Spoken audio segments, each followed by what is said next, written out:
Okay so आज तक आपको जो प्रॉब्लम दी गई उनके अंदर ये था कि आपको बताया गया था कि कौन कौन सी चीज़ें कौन कौन सी क्लासेस बनेंगी और आपको एग्जैक्टली ये भी बताया जाता था कि क्लासेस का आपस में रिलेशनशिप क्या है। ठीक है, रियल लाइफ में ऐसा नहीं होता। रियल लाइफ में आपको गिवन अ प्रॉब्लम, आपको एक कंप्लीट प्रॉब्लम डिस्क्रीट दी जाएगी और आपसे कहा जाएगा कि फर्स्ट आइडेंटिफाई द क्लासेस। ठीक है, और यानी कि आपको पूरे का पूरा प्रॉब्लम मॉडल करना होगा। तो प्रॉब्लम मॉडलिंग के अंदर सबसे पहला काम ये होगा कि गिवन अ स्टेटमेंट आपने सबसे पहले क्लासेस को आइडेंटिफाई करना होगा कि कितनी क्लासेस बनेंगी और कौन कौन सी क्लासेस बनेंगी। सेकंड स्टेप आपका ये होगा कि उस क्लास के आपको मेंबर फंक्शंस और डाटा मेंबर्स जो है ना वो आइडेंटिफाई करने होंगे। Data members basic characteristic of that class को डिफाइन कर रहे होंगे और मेंबर फंक्शंस की मदद से आप उस क्लास की दूसरी क्लासेस के साथ या मेन के साथ इंटरफेस डिफाइन कर रहे होंगे। बात समझ आ रही है सबको? और मेंबर फंक्शन आपके पास प्राइवेट भी होंगे और पब्लिक भी होंगे। प्राइवेट मेंबर फंक्शन बेसिकली आपकी जो इनबिल्ट क्लास फंक्शनैलिटी है, ऑक्सिलरी फंक्शन के तौर पे आपका काम करेंगे। और लेकिन इंडिविजुअली ऑब्जेक्ट जो है ना that can define a complex problem.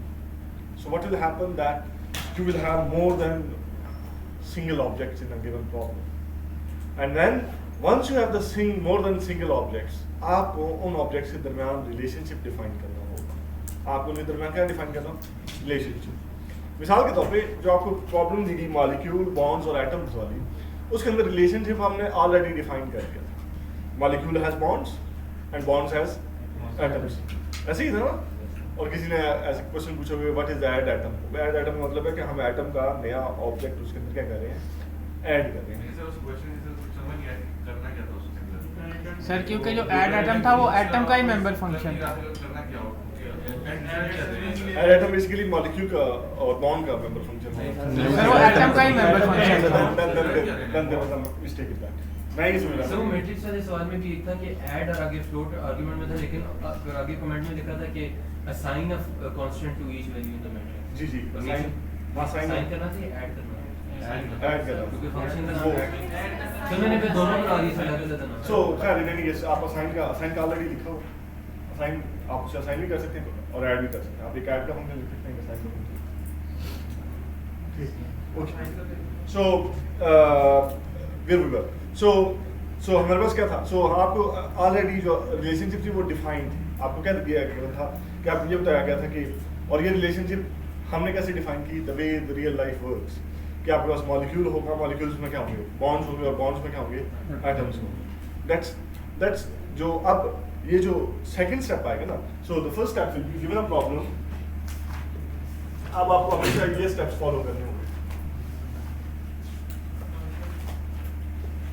नजर नहीं आ रहा? और नया है अभी सेट हो जाएगा। कुछ बेहतर होगा?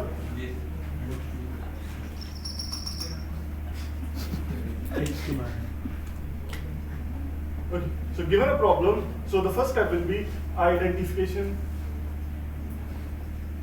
of classes। कि कौन कौन सी क्लासेस मेरी इस प्रॉब्लम के अंदर है। तो आइडेंटिफिकेशन के अंदर आपको कौन सी चीजें हेल्प देंगी? एक तो वो जो प्रॉब्लम डोमेन है, यानी कि जिस डोमेन का प्रॉब्लम, अगर आपको पास उसका बैकग्राउंड नॉलेज है तो वो आपको हेल्प देगी कि उन चीज़ों को आइडेंटिफाई करें। अदरवाइज यूजली हम एक ट्रिक इस्तेमाल करते हैं या ह्यूरिस्टिक इस्तेमाल करते हैं जो कि ये है कि अगर आपको एक प्रॉब्लम दी जाए तो यूजली उस प्रॉब्लम के अंदर जितने नाउन्स होंगे ना वो आपकी डिस्टिंक्ट ऑब्जेक्ट्स को, डिस्टिंक्ट क्लासेस को स्पेसिफाई करेंगे। So given a problem, identification of classes is equal. The first step is identification of classes, which translates to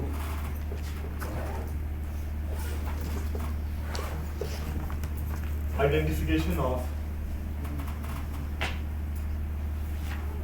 nouns in the given problem statements.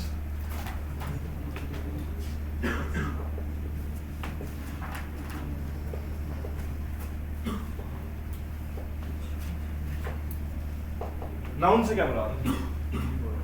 बोले जी, name, place. तो for example अगर आपको ये वाली problem दी जाती है तो इसमें मॉलिक्यूल क्या था? नाउन था। या नहीं? Yes. Atom, Noun. bond, Noun. so they directly refer to what? Classes. So your first step will be identification of the classes. So classes identify करने के बाद your next step will be identification of class basic data members. Atom को क्या define करेगा? Molecule को क्या define करेगा? Atom को define करते हैं electron, protons and neutrons. समझ आती है बात की सबको? So आगे चल के शायद अगर इलेक्ट्रॉन की हमने इन्फॉर्मेशन मानी हो तो आप कहते हैं इलेक्ट्रॉन की भी क्या होगी? क्लास होगी. प्रोटॉन की भी क्या होगी? क्लास होगी. जो इलेक्ट्रॉन के अपने कैरेक्टरिस्टिक्स होते हैं. समझ आती है बात की सबको? क्या कैरेक्टरिस्टिक्स होते हैं इलेक्ट्रॉन के? नेगेटिव चार्ज है या? Yes. So there are many other characteristics of electron के अंदर. इसी तरह इलेक्ट्रॉन के अंदर आप ये बता सकते हैं कि कौन से ऑर्बिट के अंदर है. ऑर्बिट्स पता है? Yes, sir. Yes. So जी जी जी अलग डाटा मैं ये बताने की कोशिश करूँगी what type of information you can incorporate. ठीक है. So those will be the major things. So first you identify the objects and then the second step ये कि you will be identifying all the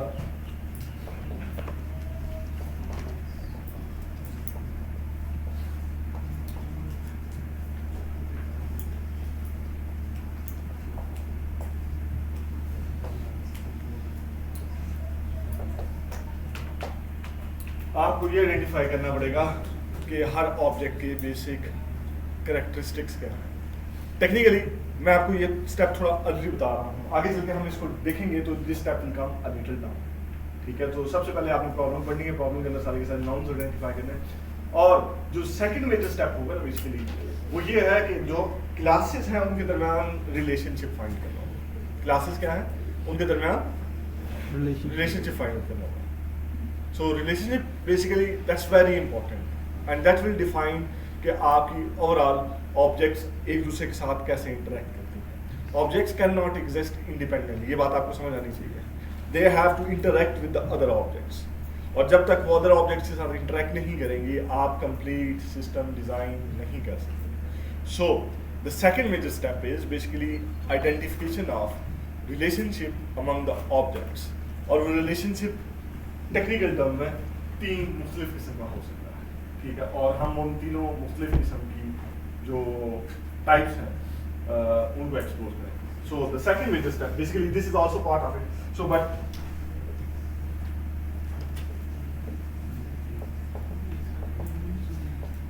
relationship से क्या होगा?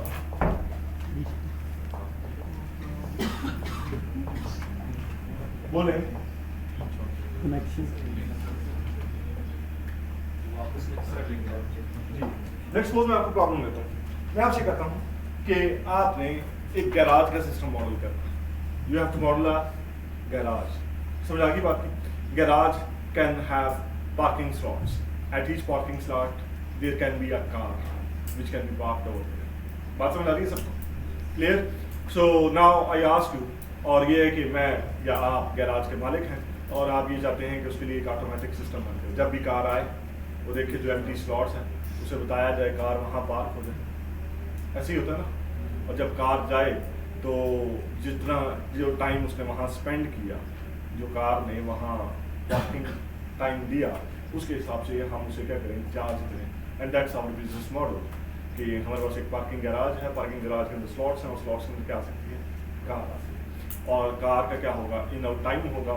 और कुछ slots हमारे पास सिंपल होंगे. आगे चल के हम कहेंगे कुछ VIP स्लॉट्स हैं. होते हैं ना. So now that's the problem. ठीक है. Go and identify all the classes. इसमें कौन कौन सी क्लास है? लिखें जी. कार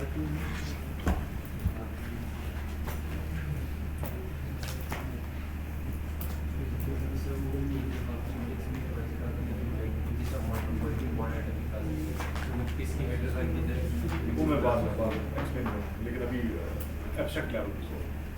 सर क्योंकि असाइनमेंट में जो कर रहा था तो वो लाइक एक आइटम था इसकी एरे बनाने का बॉन्ड पे. तो वो फिर मैंने नेट पे पढ़ लिया था तो उसमें था कि हेडर फाइल एक उसकी CPP में कहते हैं.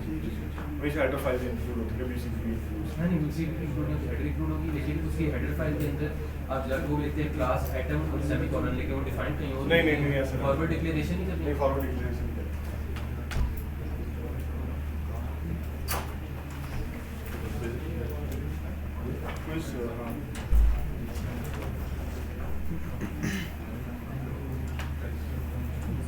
देख लिया जी?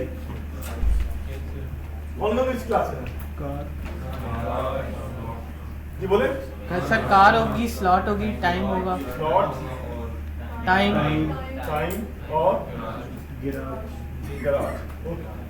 So you have identified these 4 classes. Garage, sir एक प्राइस की भी price now. सर टाइम के अंदर ही प्राइस नहीं होता सर टाइम के साथ प्राइस आ सकती है। जरा गौर से एक मिनट, प्राइस स्लॉट का नहीं होगा। प्राइस किसकी है? सर प्राइस जो है वो स्लॉट और टाइम दोनों पे डिपेंडेंट होगी। नहीं, स्लॉट और टाइम दोनों पे डिपेंडेंट टाइम होगी, की जगह लेकिन प्राइस स्लॉट के साथ मुख्तस होगी। कुछ स्लॉट सिंपल होंगे, कुछ वीआईपी स्लॉट्स होंगे। कभी टाइम के साथ प्राइस आपने अटैच की सर वो कॉस्ट है? जी, कॉस्ट वही मैं कह रहा हूँ। There can be some cases of course, लेकिन ये है कि आप स्लॉट के साथ कुछ स्लॉट्स ऐसे होंगे जो कॉस्टली होंगे, कुछ स्लॉट्स क्या होंगे आप पर आवर चार्ज करेंगे। उनका रेट उनके साथ जी, तो वो स्लॉट का क्या होगा? फीचर प्रॉपर्टी होगी। वो स्लॉट की क्या होगी? डाटा नंबर होगा या प्रॉपर्टी होगी कि प्राइस का। Okay, so this is your first step. You have to identify car आ गया, स्लॉट आ गया, टाइम आ गया, और क्या आ गया? Garage. Clear? So now my next question is, so this is the first question. Next question, इनका relationship क्या है? हाउ यू गैराज की सबसे ऊपर सर स्लॉट के अंदर कार सर टाइम भी गैराज के अंदर ही है। टाइम गैराज के अंदर होगा, स्लॉट के अंदर गैराज के अंदर होगा। टाइम स्लॉट के अंदर होगा या गैराज के गैराज के अंदर टाइम स्लॉट के अंदर स्लॉट के अंदर ये So, I don't go into that. Time car के अंदर होगा जी, बिल्कुल।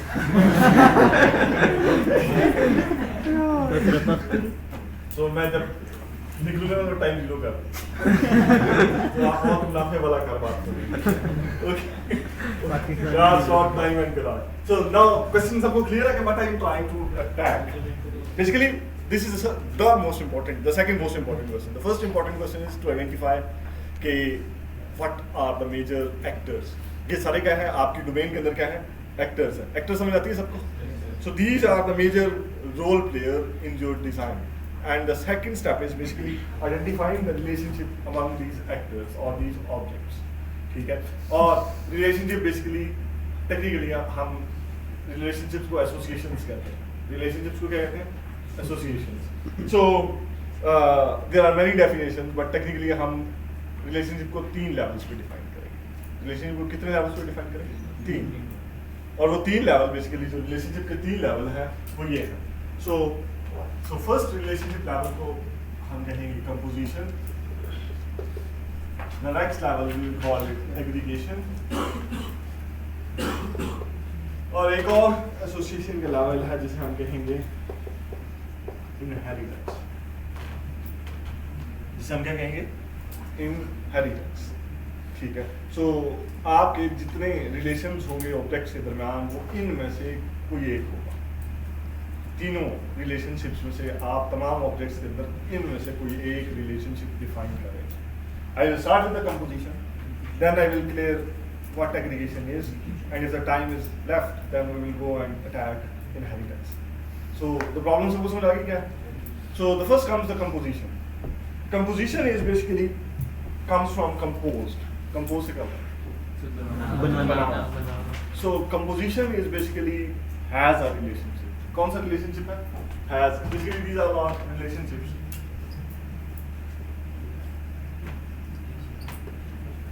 Among objects. So 3 level की relationships होगी object के अंदर. Composition, aggregation and inheritance. Composition आपको जैसे मैंने आपसे कहा कि it's बनाने वाला, ठीक है? So composition का relationship तब आएगा जब भी दो objects के दरमियान has a का relationship होगा. क्या होगा? Has a का relationship क्या होता है? ठीक है? ये मैं बता रहा हूँ। सबको समझ आ गई? So this is very important. यानी कि अब जब भी आपको प्रॉब्लम दी जाएगी, so first you have to identify the objects जो मर्जी हो जाए। उसके बाद अगर आप ऑब्जेक्ट्स को सही आइडेंटिफाई कर लेंगे और उसके बाद रिलेशनशिप को सही आइडेंटिफाई कर लेंगे तो you will have a very simple problem to tackle. लेकिन अगर आप ऑब्जेक्ट्स को सही आइडेंटिफाई नहीं कर सकते, उनके रिलेशनशिप को सही, your system will always be in catastrophic form. ठीक है, समझ आती है कैटास्ट्रोफिक क्या होता है? तबाही मची होगी। तबाही। जी, यस यस सर जी, इसका फंक्शन इधर करूँगा क्या होगा, इधर करूँगा क्या होगा, इसलिए ओ सर उसके डाटा मेंबर इधर नहीं आ रहे, मुझे चाहिए इधर, इसके उधर नहीं जा रहे तो क्या करें? ठीक है, so you haven't understood the design. याद रखें, if your design is fine, this is where the real computer science comes in. अगर आपका डिज़ाइन फाइन है तो क्लासेस तो कोई भी लिख लेता, क्लासेस तो कोई भी लिख लेता, आप लिख लेते हैं ना? So you have to identify the first thing and the most important step is to correctly design your problem, और this is what you have to master। ठीक है, आप जब भी आपको प्रॉब्लम दी जाए तो सबसे पहले you have to identify the what objects and the second step is relationships, और फिर relationships के बाद the third step is basically, मैंने इसको उल्टा लिखा हुआ था लेकिन मैंने आपको पहले कह दिया था, मैं उल्टा ही लिखूंगा कि it is identification of each class, data members and number functions। Clear? So जब सारी ऑब्जेक्ट्स आइडेंटिफाई हो जाएंगे विद वन रिलेशनशिप तो you will have a clear problem. फिर आप तमाम किस्म के क्वेश्चन जो आपकी प्रॉब्लम डोमेन में पूछे जा रहे हैं वो चेक करेंगे कि क्या ये थर्ड यानी फोर्थ स्टेप में ये आएगा कि वो तमाम क्वेश्चन जो आपकी प्रॉब्लम डोमेन में आपने टैकल करने थे उसको आप टेस्ट करेंगे। You will test all those question on your problem design. ठीक है, उसके ऊपर टेस्ट करेंगे और पांचवें स्टेप में आप उसे इम्प्लीमेंट करेंगे। इम्प्लीमेंटेशन बहुत नीचे आती है, ये बात सबको समझ आ रही है everybody? So now you have to design your problem, you have to test your problem कि ये वाकई जो क्वेश्चन पूछे जा रहे हैं उनको एड्रेस करता है, and then you will sit down and write code।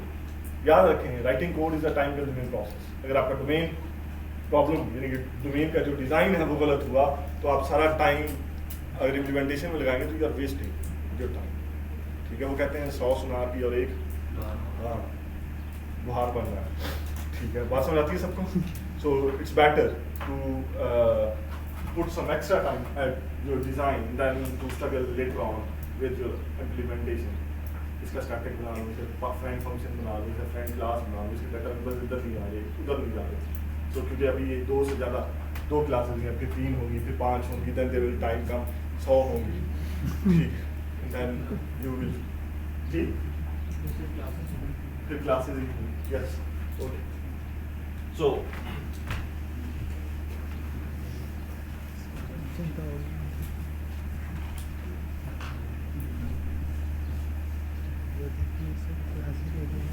सो ये 5 स्टेप प्रोसीजर अब आपको हमेशा याद रहना चाहिए। 5 स्टेप्स कौन से? ऑब्जेक्ट्स आइडेंटिफिकेशन, देयर रिलेशनशिप्स, उनके डाटा नंबर और कैरेक्टरिस्टिक्स, और फिर testing of all the problem question, problem domain question जो पूछे जा रहे हैं। क्या वो जो प्रॉब्लम थी, जो आपसे क्वेश्चन जिसके लिए आप प्रॉब्लम को डिजाइन कर रहे थे, क्या वो सॉल्व हुई है या नहीं? And then you will sit down and implement it. उसके बाद एक और स्टेप भी आता है जिसे दोबारा टेस्ट करेंगे कि जो कोड भी है वो वाकई वही था जो डिज़ाइन किया। So these are the 6 step procedures जो कि आपको हमेशा, ये बात सबको समझ आती है? ठीक है, डिज़ाइन कुछ और हो किया हो, कोड कुछ और किया हो, फिर वो आपस में मैच ना हो रहा हो, फिर then it's going to create। So these are okay। So what is the composition? Composition is basically has a relationship। कौन सा रिलेशनशिप है? Has a. जब भी ऑब्जेक्ट्स के दरमियान हैज़ अ का रिलेशनशिप आएगा वहाँ पे क्या होगा? कंपोजिशन होगी। वहाँ पे क्या इस्तेमाल होगी? कंपोजिशन। टेक्निकल टर्म में कंपोजिशन से मुराद ये है creating an object of one class has a relationship. Okay, इसका मतलब ये है कि let's suppose class x has class y। तो इसका मतलब ये होगा कि y के मैं ऑब्जेक्ट्स क्रिएट करूंगा किसके अंदर? x के अंदर। तो y का object as a data member आएगा किसके अंदर? x के अंदर। So that's what I am saying, creating an object as class data member in public class। So for example, if I call x has y, तो क्या होगा? बोले जी, x के अंदर y का ऑब्जेक्ट है, x के अंदर क्या बनेंगे? y के ऑब्जेक्ट्स बनेंगे। So basically it is what we called as a dependent relationship। दोनों एक दूसरे के बगैर एग्जिस्ट नहीं कर सकते। जब मैं y को डिलीट करूंगा तो x भी क्या हो जाएगा, डिलीट हो जाएगा। जब x जाएगा तो y भी क्या चला जाएगा, क्योंकि वो उसके ऊपर डिपेंडेंट है, तो x नहीं होगा तो y भी नहीं होगा, और y नहीं होगा तो क्या होगा, x भी नहीं होगा। बात समझ आती है सबको? मिसाल के तौर पे मैं स्लॉट डिलीट कर दूं, सर y क्यों x पे डिपेंडेंट होगा? मैं स्लॉट डिलीट कर दूं, तो स्लॉट में क्या करिए, कार, ठीक है। तो स्लॉट को जब मैं डिलीट करूंगा तो कार भी, उसके अंदर जो कार खड़ी होगी, इट विल बी गॉन। तो स्लॉट डिपेंडेंट है कंप्लीट फंक्शनैलिटी के लिए कि उसके अंदर क्या हो, कार का ऑब्जेक्ट। जी क्वेश्चन डालें आप। Okay, so that's what I am saying कि x हैज y का मतलब है कि जब x जाएगा तो उसके अंदर जो y होगा वो ऑटोमेटिकली क्या हो जाएगा, डिलीट। सो y की life is directly proportional to the life of x, कि जब तक x एग्जिस्ट करेगा y भी उस वक्त तक क्या करेगा, एग्जिस्ट करेगा। As soon as x disappears, y disappears as well. Now come to this question. लिखें, आइडेंटिफाई करें कहाँ कहाँ कंपोजिशन हो रही है। ओके जी जी, everybody has his own design, draw करें, सोचें। कार में स्लॉट में गैराज में।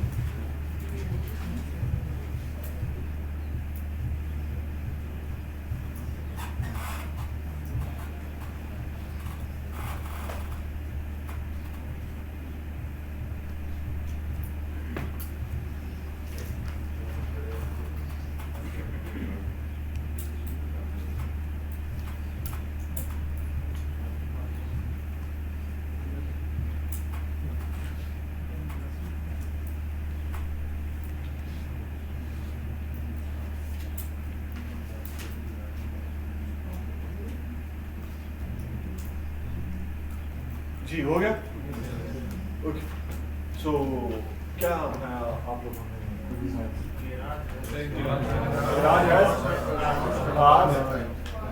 Car has slots, garage has slots, okay,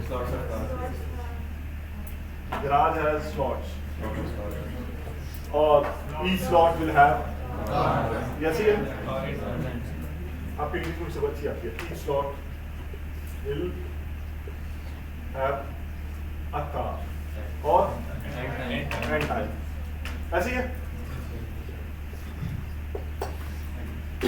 Everybody? ये किसी ने कुछ और लिखा है? कुछ लोग शायद ये भी सोच होंगे कार, गैराज है स्लॉट्स, गैराज है कार, लेकिन स्लॉट और कार का रिलेशनशिप आपने डिफाइन करना है। क्लियर? ये गैराज के अंदर स्लॉट होगा, स्लॉट ऑटोमेटिकली क्या लिखेंगे, क्लासेस लिखेंगे, मेंबर आइडेंटिफाई करें। जी, कार में टाइम क्यों नहीं डाल सकते? कार जाएगी तो क्या जाएगा, हम ऐसा चाहेंगे? यस, गैराज का मालिक क्या चाहेगा?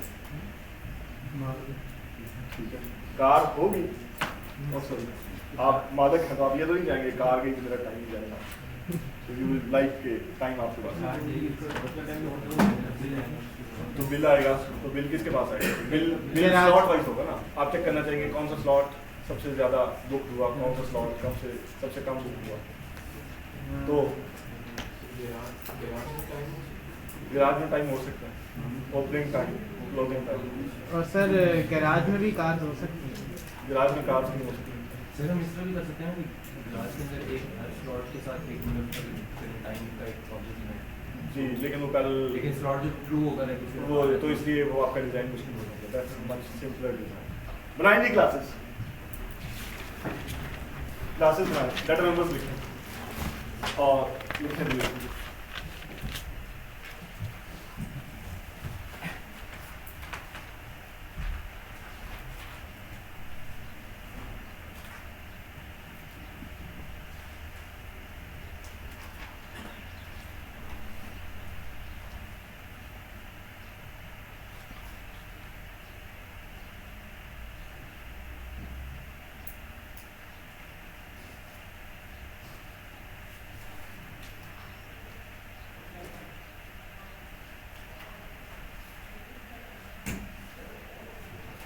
सर एक क्वेश्चन, सर जब हम क्लासेस डिफाइन करते हैं, एक फॉर एग्जांपल एक गैराज की क्लास है, वो ऊपर डिफाइन हुई है, नीचे कार की क्लास डिफाइन हुई है, तो हम कार का ऑब्जेक्ट उसके अंदर गैराज के अंदर यूज़ कर सकते हैं या नहीं कर सकते? आपको उसको कहते हैं फॉरवर्ड डुप्लीकेशन। सकता हूँ कि पहले कहाँ से स्टार्ट करनी है, आपको उल्टा स्टार्ट करनी है। पहले टाइम आएगा, कार आएगा, स्लॉट आएगा, फिर गैराज आएगा। बनाते वक्त भी आप ऐसे ही बनाएंगे। इसमें वो प्रोटोटाइप होना नहीं होता क्लासेस नहीं, फॉरवर्ड डिक्लेरेशन होती है, वो सब प्रोटोटाइप। और सर जो स्टैटिक होता है वो दूसरी क्लास के लिए भी शेयर्ड होता है या वो सिर्फ दूसरी क्लास में अपनी? भी शेयर होता है, दूसरी क्लास में भी शेयर। वो एक क्लास का डाटा नंबर है, दूसरी क्लास का डाटा नंबर। सर इसमें अगर सर हम लोगों ने वीआईपी स्लॉट है सर उसके अलग सुनेंगे या स्लॉट से? जी, ये एक बहुत इंपॉर्टेंट बात है। अगर हम लोग वीआईपी करते हैं तो क्लास के थ्रू हम लोग करते जी, हैं। ये बेसिकली ये जो एसोसिएशन बनेगी ना, इसे हम कहते हैं इनहेरिटेंस। इसे हम क्या कहते हैं? इनहेरिटेंस। आगे चल के हम इसको एक्सप्लेन करेंगे कि स्लॉट दो किस्म के हो सकते हैं, ठीक है? एक सिंपल स्लॉट्स हो सकते हैं और एक वीआईपी स्लॉट्स हो सकते हैं। सो उसको हम किस तरीके से टैकल करेंगे, उसे हम इनहेरिटेंस से टैकल करने की कोशिश इसके करेंगे। नॉर्मल लोग आ सकते हैं कि क्लास के थ्रू अगर हम लोग सर एक और ऑफिस बना सकते हैं वीआईपी सेक्शन। नहीं कर सकते, वो प्रॉब्लम थोड़ी उसमें थोड़ी। ठीक, ठीक तो फिर आप स्लॉट दो क्लास से लिखेंगे, एक सिंपल स्लॉट, एक ये ये एक स्लॉट स्लॉट, ठीक है? अभी आप दो क्लास से लिखेंगे और फिर गैराज के अंदर नॉर्मल स्लॉट होंगे, दो क्या होंगे? वीआईपी स्लॉट्स, ठीक है? इनमें अगर हम लोग इससे करें कि आप मल्टीपल तरीकों से कर सकते हैं। आप ये कर सकते हैं स्लॉट की क्लास में और स्लॉट के दो डिफरेंट डाटा मेंबर्स बना लें, वेरिएबल्स बना लें। एक का नाम सिंपल स्लॉट रखते हैं, एक का नाम वीआईपी स्लॉट रखते हैं। एक कंडीशन का क्लास नहीं, उसे इसकी लगाने की जरूरत। वीआईपी स्लॉट्स का जो रेट है वो सेपरेट रखने और जो स्लॉट है उसका रेट सेपरेट है। हमें आती है? So there are many ways, but that's what I'm saying. The easiest way will be tackling it using inheritance. Okay.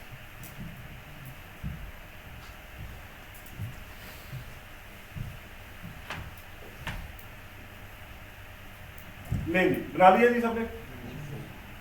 जल्दी करें, इतना देर पेपर में इतना टाइम नहीं होगा।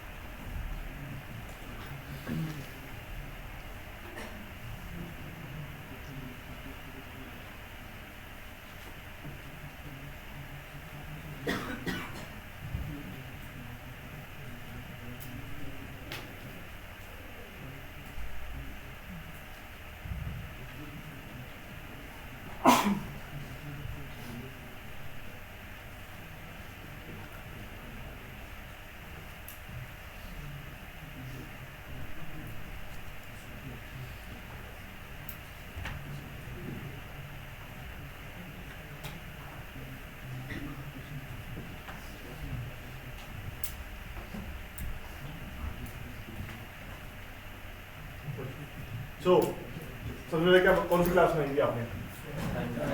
क्लास कौन सी बनाई? टाइम में क्या कुछ होगा जी? Minute 60 second.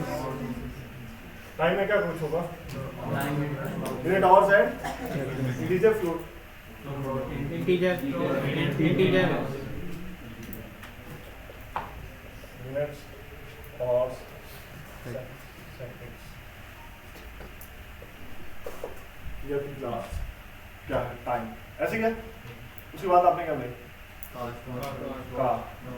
कार की क्लास में बनाएगी। कार की क्लास में क्या कुछ था? मॉडल आईडी और नंबर। क्लास कार बोले जी, क्या कुछ था कार का? रजिस्ट्रेशन नंबर जी, ओके। स्ट्रिंग रजिस्ट्रेशन नंबर जी, मॉडल जी। स्ट्रिंग कलर है, कलर क्यों चाहिए? वैसे सर ओनर का नाम सो रजिस्ट्रेशन नंबर, कलर, ओनर की जरूरत नहीं है रजिस्ट्रेशन नंबर।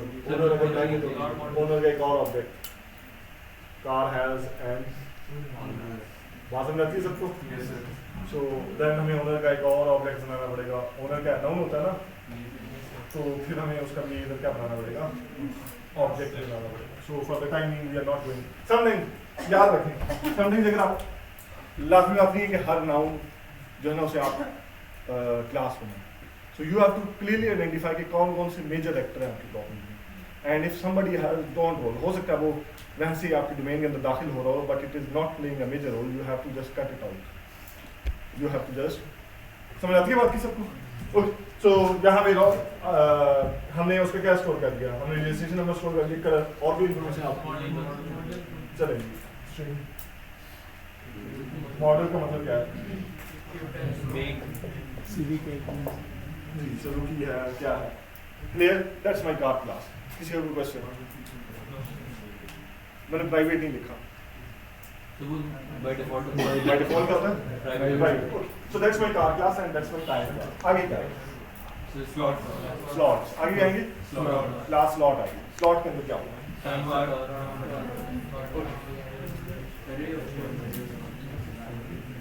अरे ऑफ कोर्स आएगा। सर एक बूलियन आएगा। सर एक एम्प्टी है या नहीं है देखिए। सर ग्राज स्लॉट के लिए स्लॉट ग्राज में स्लॉट के लिए एम्प्टी है या नहीं। सर एक बूलियन आएगा। ट्रू फॉल्स के स्लॉट चले। सो एक आएगा बूल इधर फेल्ड और नॉट एम्प्टी। एम्प्टी। अगर ट्रू होगा तो एम्प्टी होगा, अदरवाइज क्या होगा? फॉल्स। उसके बाद और क्या आएगा? सर टाइम टाइम और टाइम टाइम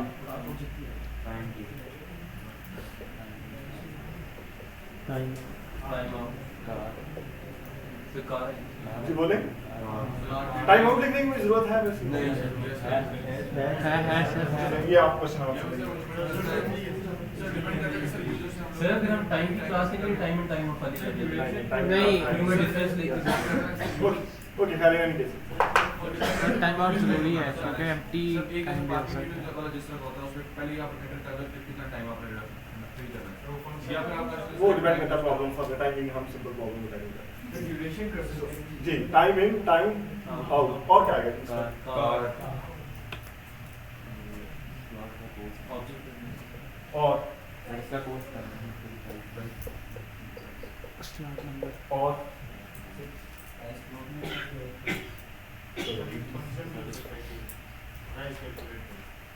प्राइस कैलकुलेट हो, लेकिन कहाँ से? कोई टैरिफ होगा बता देना। टाइम है। आपने मैंने घंटा खरीदी, मुझे कितने पैसे देना? बोलो। हाँ मैंने घंटा खरीदी है। रेट तो पर सेकंड से चार्ज करेंगे। So that's what tariff is. समझ आती है बात की? सिर्फ टाइम से मैं प्राइस नहीं बता।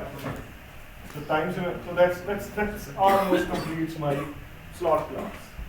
And then comes my कौन सी क्लास आती है? गिराज। गिराज में क्या होगा? एरिया ऑफ स्लॉट्स स्लॉट के डायनामिक डायनामिक नहीं होगी। डायनामिक Fix होंगे। जो आप गिराज बनाएंगे अच्छा वो फिक्स स्लॉट आपके स्लॉट्स क्या होंगे? फिक्स हो फिक्स होंगे। ऐसा तो नहीं है ना कि कल गिरा के दोबारा सर के गराज में तो जी जी गराज बड़ा करना बड़ा करना हो तो गिरा के बनाएंगे ना, तो उसको गिलास भी ऑलरेडी तो बाय द वे टेक्निकल मैं से डायनामिक भी लूंगा, लेकिन फॉर टाइम भी ओके जी। क्या आएगा इसमें? स्टैटिक एरे स्टैटिक अरे आएगा स्लॉट। स्टैटिक बनाने की कोई जरूरत है? माय फर्स्ट क्वेश्चन गिरा के कितने ऑब्जेक्ट्स होंगे? एक एरिया ऑफ मगर आपको प्राइस के स्टैटिक बनाना पड़ेगा। सर सारे स्लॉट्स के आपने प्राइस बाद में ऐड करना टोटल प्राइस यस, तो वो कोई फर्क नहीं पड़ता। दैट्स व्हाट आई वो प्राइस स्टैटिक स्टैटिक नहीं आएगा भाई। स्टैटिक स्टैटिक क्यों? स्टैटिक ऑफ रेट होगा अलग वो नॉर्मल स्लॉट्स के लिए स्टैटिक नहीं होगा ताकि it's shared across all the objects. What should be? जो प्राइस रेट होगा पर आवर हां वो तो हम स्टैटिक डेटा तो में भाई जब मैं स्लॉट क्रिएट करूंगा तो हर स्लॉट की प्राइस बीच में बता दूंगा।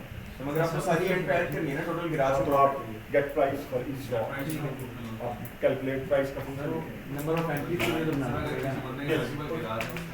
जी मल्टीपल गिराज है हम मल्टीपल गैराजेस हैं तो फिर आप इसका एरिया बनाएंगे, तो हर गिराज के लिए रेट फिक्स नहीं होगा। ठीक सो लेकिन क्या होगा जी इसमें? लेकिन मेरे पास 10 स्लॉट्स हैं, तो स्लॉट्स पे क्या आएगा? नंबर ऑफ स्लॉट्स क्या आएंगे? बोले नंबर ऑफ स्लॉट्स में मैं क्या स्टोर करूंगा? टाइम। इसे मैं कांस्टेंट बना रहा हूं, किसी को एकाउंट नहीं। So this is slots, number of slots और क्या है? सर टाइम कांस्टेंट सिर्फ VIP slots sir number of VIP entries slots की क्लास आप VIP slots में ला सकते हैं। ये सिंपल slots थे। इसमें और सर टाइम कांस्टेंट भी होगा। टाइम कांस्टेंट क्यों होगा? सर क्योंकि कितनी देर गिराज खुला हुआ 9 घंटे या चलेंगी, टाइम स्टार्ट और टाइम एंड का टाइम दिया। लास्ट शो में लोग नॉलेज वो मालिक दा डर सो समझ आ गई बात की। सो वो 24 घंटे था। Okay, so that's complete our design, almost means इसमें कुछ मिसिंग चीजें हैं, ठीक है, but now this is the first step. In fact, the first step was identification of classes. The second step was identification of relationship between them, and that's यहाँ पे सारी की सारी क्या इस्तेमाल होती है, आपकी composition इस्तेमाल होती है। यहाँ पे क्या होगी सारी की सारी composition, and composition is one of the most important concept you have to remember, ठीक है, आपको बहुत important concept जो है ना उसके अंदर।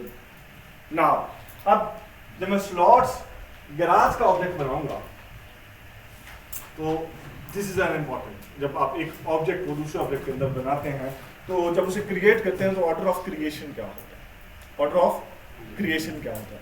सो पहले होगा पहले बनेगा सबसे पहले वो डिपेंडेंट क्लास में Okay. छोटी time okay, now I go into the main. मैं इनके कंस्ट्रक्टर लिखेंगे, इनके कंस्ट्रक्टर्स लिखेंगे, कंस्ट्रक्टर्स इसका कंस्ट्रक्टर लिखें पब्लिक का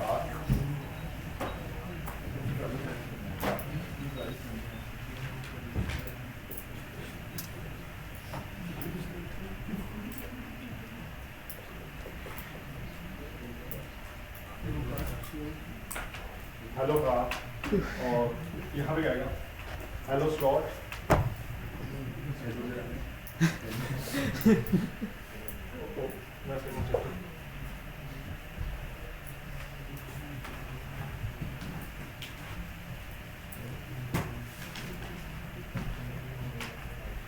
अगर मैं इसके अंदर एक और चीज लिख सकता हूँ, स्लॉट गाड़ी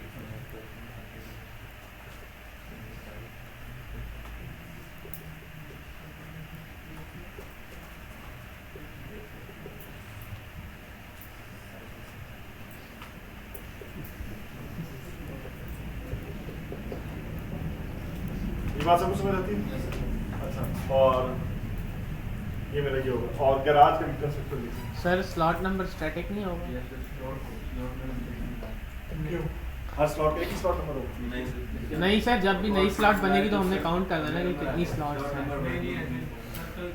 नहीं वो दैट्स अ डिफरेंट थिंग। मैं आपको स्लॉट्स फिट चेक वो number of slots create. So basically मैं ये चाह रहा हूँ कि स्लॉट को भी बताओ मेरा नंबर क्या है। गैराज को तो पता है ना स्लॉट का क्या नंबर है। स्लॉट तो स्लॉट को भी पता होना चाहिए मेरा इस गैराज में क्या नंबर है। So that can help us. Sir car के अंदर भी स्लॉट नंबर आ जाएगा कि स्लॉट में चलेगा? कार को तो मींस देयर इज नो, क्योंकि स्लॉट के अंदर हम इंफॉर्मेशन ये कार के अंदर इंफॉर्मेशन चाहिए। Okay, so hello slot garage में क्या आएगा?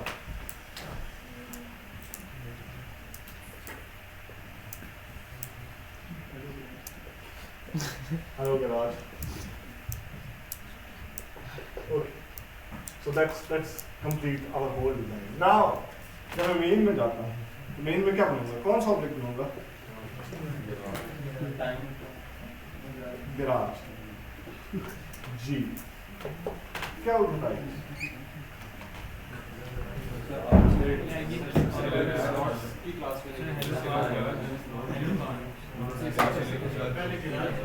ओके जी काइंडली आउटपुट लिखें। Everybody should write the output of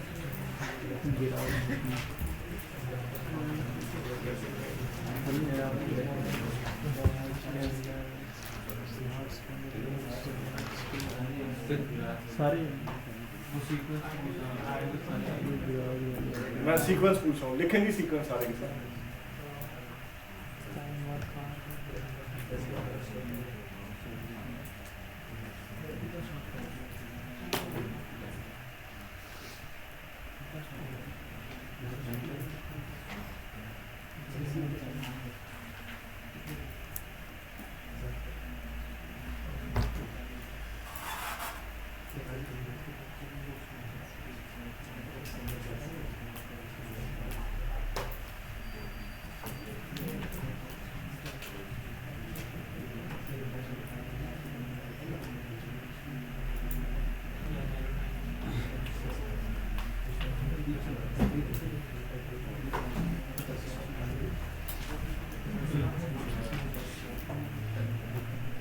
और आपके लिए ये गिफ्ट थंडर है, आपको कुछ नहीं है, आपकी हिफाजत के लिए।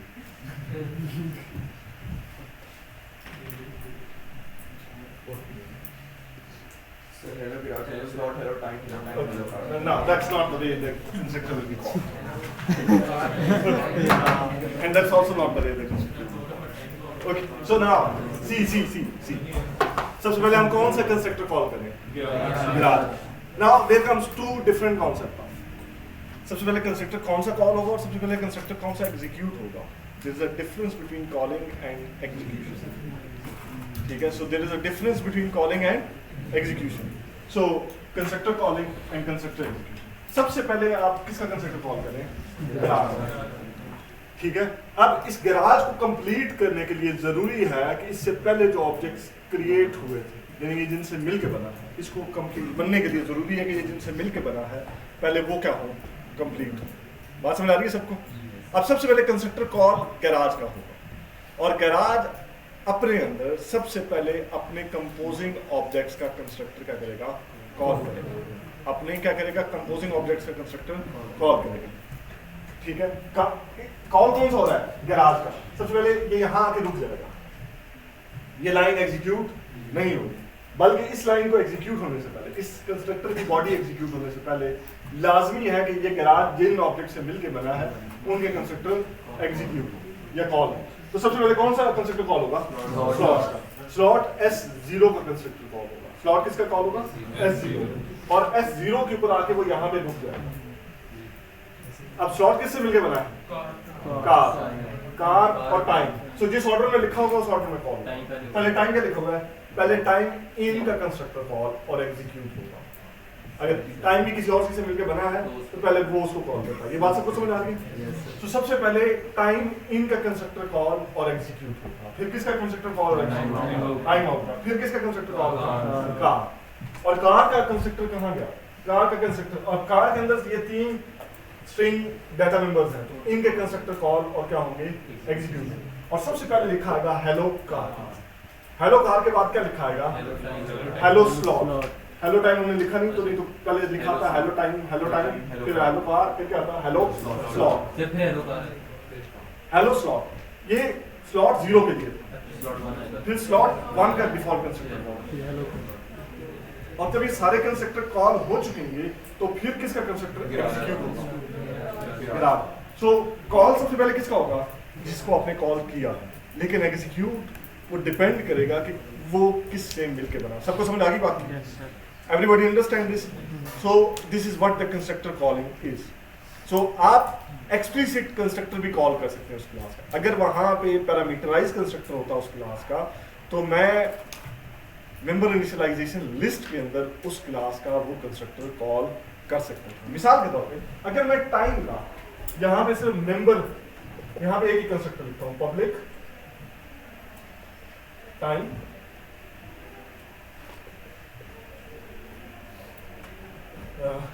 int m int h int s m I n is equal to m, h is equal to r is equal to h and second is equal to s। नजर आ रहा है सबको? क्लियर है? ओके, सो नाउ अब ये slot के अंदर मुझे इस टाइम के दोनों पैरामीटराइज, क्योंकि अब इसका डिफॉल्ट कंस्ट्रक्टर नहीं है, याद है ना सबको? अगर हमने एक भी कंस्ट्रक्टर लिख दिया तो C++ हमारे लिए डिफॉल्ट कंस्ट्रक्टर नहीं लिखेगा। So there is no default constructor. और यहाँ अब आप क्या कॉल करने की कोशिश कर रहे हैं? Default constructors. सो इंस्टेड अब इसके आपके कॉल करने क्या है? Parameterize constructor. तो अगर आपने इसका पैरामीटराइज कंस्ट्रक्टर कॉल करना है तो आपको इस कंस्ट्रक्टर की मेंबर इनिशियलाइजेशन लिस्ट में उनके नाम से इन जो भी टाइमिंग हो, ठीक है, लेट्स सपोज मैं टाइम दे देता हूँ, टाइम क्लास है उसका टाइम दे देता हूँ, लेट्स सपोज मैं यहाँ पे देता हूँ 7, 10, 5 और out 7, 10, 0। So that's how I'm going to call parameterized constructor of composing objects। Member initialization list के अंदर उस ऑब्जेक्ट का नाम और उसके पैरामीटर्स में पास करूंगा। सबको बात समझ आ रही है? सो अब सबसे पहले कौन सा कंस्ट्रक्टर कॉल होगा? गैराज का। गैराज का कंस्ट्रक्टर किसको कॉल करेगा? स्लॉट। और स्लॉट का कंस्ट्रक्टर पहले किसको कॉल करेगा? इन, ये वाला कंस्ट्रक्टर कॉल होगा, फिर कौन सा कंस्ट्रक्टर कॉल होगा? आउट, फिर कौन सा कंस्ट्रक्टर कॉल होगा? कार, फिर कौन सा कंस्ट्रक्टर कॉल होगा? कार, और फिर कार के बाद स्लॉट्स का कंस्ट्रक्टर एग्जीक्यूट होगा। जब इसने सारे अपने कंपोजिंग ऑब्जेक्ट बना लिए तो ये क्या करेगा? एग्जीक्यूट होगा। तो इसकी आउटपुट जो होगी, इसकी आउटपुट लिखेंगे, क्या आउटपुट आएगी? जी, हेलो टाइम मैंने नहीं लिखा। अच्छा सॉरी, सबसे पहले आएगा हेलो कार, ये कार 0 के लिए है। ये कौन सी कार के लिए? कार 0 के लिए। तो अगर आप चाहते हैं तो मैं यहाँ पे कार का नंबर भेज सकता हूँ, कार का इंडेक्स सी आउट हेलो कार, इसके में इनपुट आ रहा है और वो उसके साथ क्या होती है? इंक्रीमेंट होती है। लेकिन फॉर द टाइम बीइंग हम क्या करते हैं?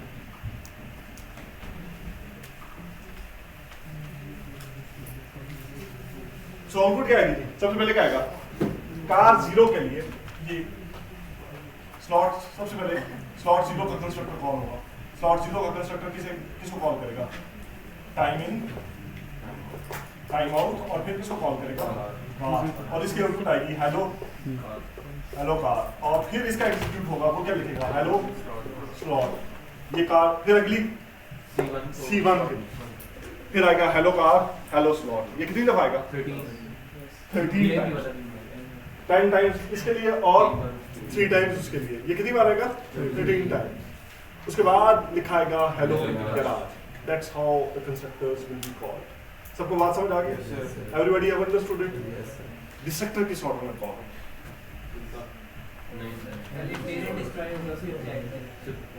डिस्ट्रक्टर किस ऑर्डर में कॉल होंगे?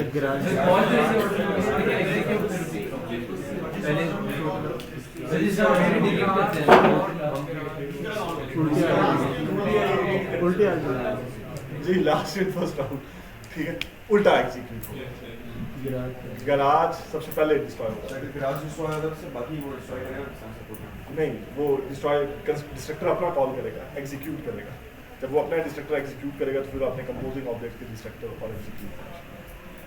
ठीक है, कंस्ट्रक्टर हमेशा उसे तो वो पहले अपने आप को यानी कि डिस्ट्रॉय करेगा। कैसे करेगा?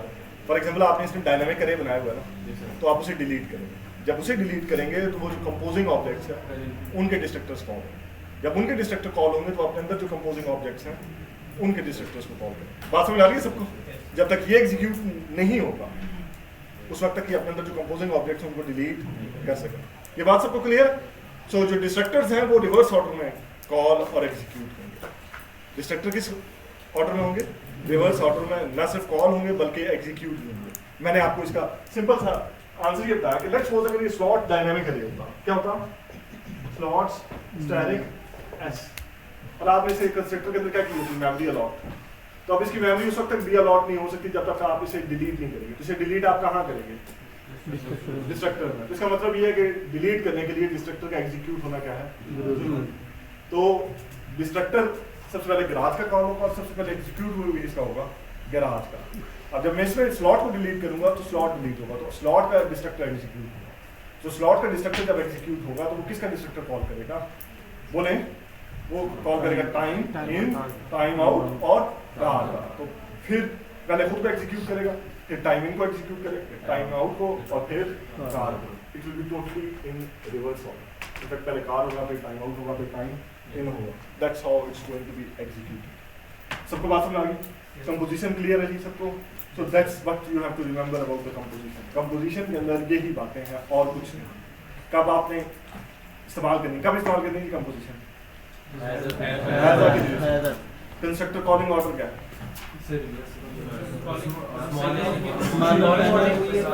कॉलिंग ऑर्डर वही है, एग्जीक्यूशन ऑर्डर डिफरेंट है। उसके बाद आपने ये भी याद रखना है कि अगर आपने पैरामीटराइज कंस्ट्रक्टर कॉल करना हो तो कैसे कॉल करेंगे? मेंबर इनिशियलाइजेशन लिस्ट के थ्रू। और डिस्ट्रक्टर कॉलिंग ऑर्डर जिस ऑर्डर में कॉल होगा उसी ऑर्डर में एग्जीक्यूट। ठीक है, रिवर्स ऑर्डर में कॉल और एग्जीक्यूट होगा। ये बात सबको क्लियर है? So that's complete our composition. Aggregation जो है ना वो कंपोजिशन का बहुत क्लोज भाई है, a very close relative of it. Composition has आकर रिलेशनशिप इस्तेमाल करता है, एग्रीगेशन में यूजेस आकर रिलेशनशिप आता है। क्या आता है? यूजेस।